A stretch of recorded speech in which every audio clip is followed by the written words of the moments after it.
खात्यामध्ये आजपासून पैसे जमा व्हायला सुरुवात होणार आहे अशी माहिती मिळते। लाडक्या बहिणींच्या खात्यामध्ये काही दिवसांपूर्वी अजित पवार यांनी लाडक्या बहिणींच्या खात्यामध्ये पैसे जमा होणार असल्याचं सांगितलं होतं।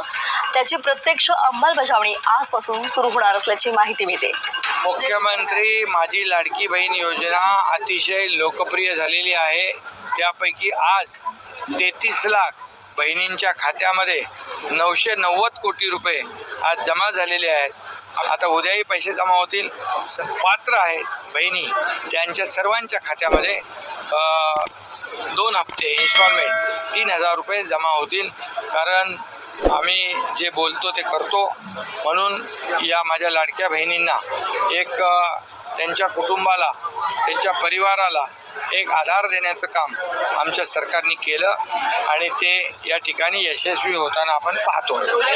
त्यामुळे ही योजना जी आहे ही योजना फक्त 2-4 महिन्यासाठी नाही तर पूर्ण वर्षाचं 33,000 कोटी रुपयाची तरतूद आम्ही केलेली आहे आणि या पुढच्या 4-5 वर्षासाठी ही योजनेचे पैसे जे आहेत, जे लागणारे पैसे हे सरकारने त्याचाही बंदोबस्त करून ठेवलेला आहे, त्याची तरतूद करून ठेवली आहे।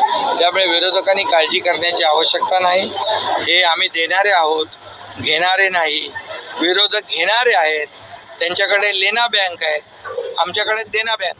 लाडक्या बहिणींसाठी अतिशय महत्त्वाची आणि आनंदाची बातमी समोर येत आहे।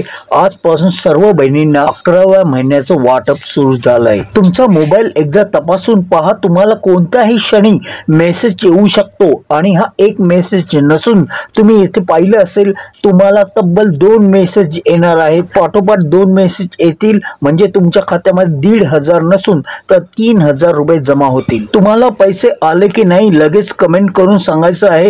ज्यांना एकच मेसेज आला त्यांनी देखील सांगायचं आहे, ज्यांना 2 मेसेज येतील त्यांनी देखील इंटिमेट करायचं आहे। तर अनेक बहिणींना 10वा हप्ता देखील आला नाही त्यांनी देखील कमेंट करून अवश्य सांगायचं आहे। तर अशा गुड न्यूज साठी व्हिडिओला लाईक आणि चॅनलवर नवीन असाल तर चॅनलला सबस्क्राईब करून बेल आयकॉन प्रेस करा। आणि त्याच बरोबरीने एक आनंदाची बातमी म्हणजे पुढच्या महिन्यापासून एक तारीख फिक्स केली जाईल आणि त्याच तारखेला तुमच्या अकाउंटला पैसे येतील। चला तर पुन्हा भेटू एका नवीन अपडेटसह। तोवर तुमची आणि परिवाराची काळजी घ्या। जय हिंद, जय Maharashtra, take care and bye bye.